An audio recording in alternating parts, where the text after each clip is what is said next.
வா மச்சா, வாழ்க்கைனா 1000 பிரச்சனை இருக்கத்தான் செய்யும். வா வந்து ஜூஸ் குடி. என்ன பையன் தனியா பேசிட்டு வரான்? போ மாப்பிள்ள, நீ ஃபஸ்ட்டு போய் உட்காரு. ஆமா மாப்பிள்ள, உனக்கு இளநீ பால் சொல்லட்டா? தம்பி யார்கிட்ட பேசிட்டு இருக்க? அது ஒன்றும் இல்லைண்ணா, இது என் ஃப்ரெண்டு தானா, ஊர்லேருந்து வந்திருக்காண்ணா. எப்படியோ நமக்கு ஏவ நடந்தா சரி. அண்ணா, இளநீ பால் ஒன்று, ரோஸ் மில்க் ஒன்று கொடுங்கண்ணா. சரிப்பா. தேங்க்ஸ். மாப்பிள்ள, நீ இளநீ பால் தானே கேட்ட? நான் பேசாமல் ஜூஸ் கடை போட்டுடலாமாண்ணா, நல்லா இருக்கணும். சரி மாப்பிள்ள, நல்லா இருக்குல்ல? நம்மளுக்கு இருக்கு நாட்டே பேசி நான் ரெகுலர் கஸ்டமர் ஆக்கிட வேண்டியதான். அப்புறம் தம்பி, என்ன அப்பா அம்மா நல்லா இருக்காங்களா? என்ன காலேஜ் பா படிக்கிற?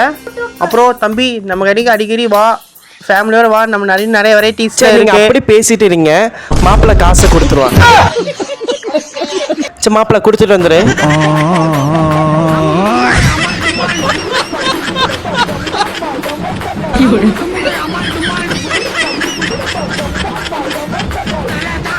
Thank you.